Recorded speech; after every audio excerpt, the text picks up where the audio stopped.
প্রত্যেক দুর্নীতিবাজের জীবনেই খারাপ সময় আসে, জানিয়ে দেব হাতে থাকা সর্বশেষ আপডেট বাংলা সংবাদ। প্রথমেই সংবাদ শিরোনাম। ভোট চুরি করে কেউ ক্ষমতায় টিকতে পারে না বলেছেন প্রধানমন্ত্রী। এরপর জানিয়ে দেব সেন্ট মার্টিন ইস্যু নিয়ে যা বললেন ফখরুল। এদিকে ডিএমপির 2 ঊর্ধ্বতন কর্মকর্তা বদলি। আরো জানিয়ে দেব বাপ বাপেরে ছাড়ে না, কার উদ্দেশ্যে বললেন ডরিন। সর্বশেষ জানিয়ে দেব রাতে 60 কিলোমিটার বেগে ঝড়ের আভাস, সতর্ক সংকেত। এতক্ষণ শুনছিলেন সংবাদ শিরোনাম, এবারে বিস্তারিত। তবে অনুরোধ থাকবে ভিডিওটিতে একটি লাইক করবেন এবং কমেন্ট করে জানিয়ে দিবেন কোন জেলা থেকে আপনি আমাদের এই ভিডিওটি দেখছেন। ভোট চুরি করে কেউ ক্ষমতায় টিকতে পারে না বলেছেন প্রধানমন্ত্রী। জনগণের ভোট চুরি করে কেউ ক্ষমতায় টিকতে পারে না বলে মন্তব্য করে প্রধানমন্ত্রী শেখ হাসিনা বলেছেন, ভোট চুরি হয় 96 সালের 15 ফেব্রুয়ারিতে। সেই নির্বাচনে খালেদা জিয়া ভোট চুরি করে ক্ষমতায় থাকার চেষ্টা করে। মাত্র 22% ভোট পড়েছিল, সেখানে কোনো প্রতিপক্ষ ছিল না। জনগণের ভোট চুরি করলে কেউ কিন্তু ক্ষমতায় থাকতে পারে না। বাংলাদেশের জনগণ এ ব্যাপারে খুবই সচেতন। শনিবার 15 জুন সকালে গণভবনে 3 মাসব্যাপী বৃক্ষরোপণ কর্মসূচি ও পুরস্কার বিতরণী অনুষ্ঠানে তিনি এসব কথা বলেন। প্রধানমন্ত্রী বলেন, আমার খুব হাসি পায় যখন দেখি বিএনপি ভোটের কথা উচ্চারণ করে, নির্বাচনের কথা বলে। জিয়াউর রহমান অবৈধভাবে ক্ষমতা দখল করে এদেশের ভোটের সমস্ত অধিকারগুলো কেড়ে নিয়েছিল। তার সেই হ্যাঁ না ভোট দিয়ে যাত্রা শুরু অবৈধ ক্ষমতাকে বৈধ করার জন্য।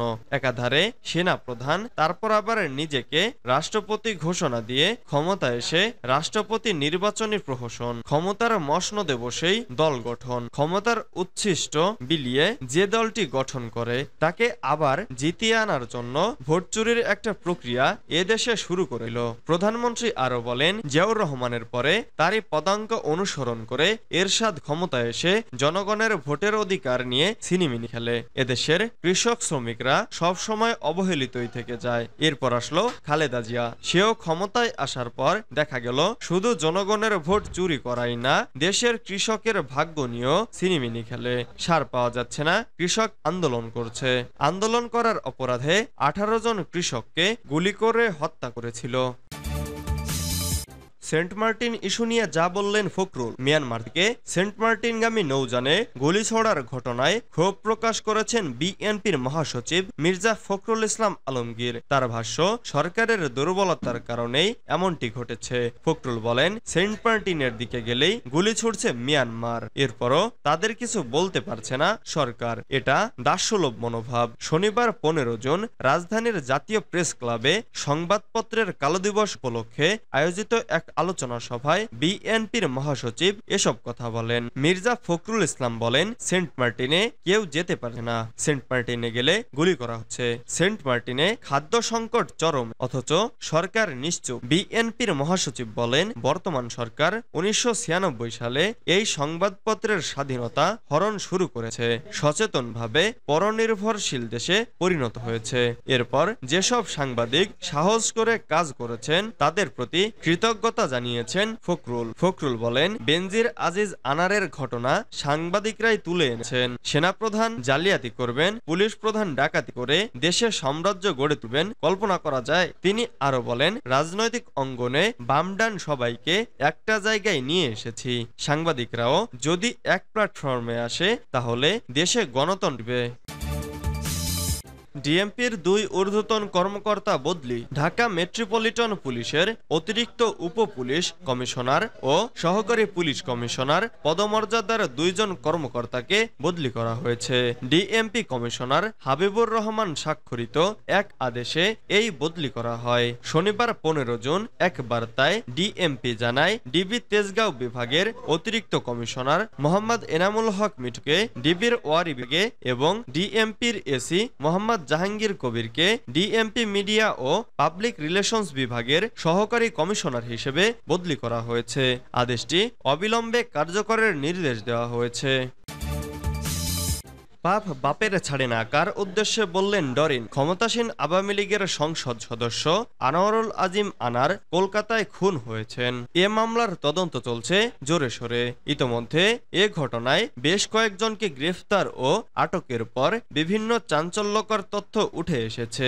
এদিকে আনার হত্যার বিচারকে বাধাগ্রস্ত করার চেষ্টা চলছে বলে সম্প্রতি অভিযোগ তুলেছে ডরিন। এসব বিষয় নিয়ে এবং বাবা হত্যার বিচার যাতে স্বাভাবিক গতিতে এগিয়ে ও দোষীদের বিচার নিশ্চিত হয় সেজন্য ডরিন স্বরাষ্ট্রমন্ত্রী আসাদুজ্জামান খান কামালের সঙ্গেও সাক্ষাৎ করেন। অন্যদিকে ডরিন এক ফেসবুক পোস্টে গত 13 জুন লিখেছেন, পাপ বাপেরে ছাড়ে না, আব্বু তুমি চিন্তা করো না, তোমার মেয়ে ডরিন আছে, বিচার হবেই। এমপি আনার হত্যার ঘটনায় গ্রেপ্তার হওয়া জেলা আওয়ামী লীগের ত্রাণ ও সমাজ কল্যাণ সম্পাদক কাজী কামাল আহমেদ বাবু ওরফে গ্যাস বাবু আদালতে স্বীকারোক্তিমূলক জবানবন্দি দিয়েছেন। স্বেচ্ছায় স্বীকারোক্তিমূলক জবানবন্দি দিতে সম্মত হওয়ায় শুক্রবার তার রেকর্ড করার আবেদন করেন তদন্ত কর্মকর্তা গোয়েন্দা পুলিশের সহকারী কমিশনার মাহফুজুর রহমান। আবেদনের পরিপ্রেক্ষিতে ঢাকা মেট্রোপলিটন ম্যাজিস্ট্রেট মোহাম্মদ জসিম তার জবানবন্দি রেকর্ড করে কারাগারে পাঠানোর নির্দেশ দেন। এদিকে গিয়াসউদ্দিনের দেয়া তথ্যের ভিত্তিতে আনার হত্যার পরিকল্পনায় সহযোগিতার অভিযোগে গ্রেফতার করে ঝিনাইদহ জেলা আওয়ামী লীগের সাধারণ সম্পাদক সাইদুল করিম মিন্টুকে। বর্তমানে তিনি পুলিশের রিমান্ডে আছেন। উল্লেখ্য, এমপি আনার হত্যা মামলায় গ্রেফতার 5 জনের মধ্যে 4 জনই দায় স্বীকার করে জবানবন্দি দিয়েছেন। গ্রেফতার অপর আসামি মিন্টু 8 দিনের রিমান্ডে রয়েছেন। গত 12ই মে চিকিৎসার জন্য ঝিনাইদহের কালীগঞ্জ থেকে চুয়াডাঙ্গা দর্শনার গেদে সীমান্ত দিয়ে ভারতে যান সংসদ সদস্য আনার। ওঠেন পশ্চিমবঙ্গে বরাহনগর থানার মন্ডলপাড়া লেনে গোপাল বিশ্বাস নামে এক বন্ধুর বাড়িতে। পরদিন ডাক্তার দেখানোর কথা বলে বাড়ি থেকে বের হন তিনি। এরপর থেকেই রহস্যজনকভাবে নিখোঁজ হন আনোয়ারুল আজিম।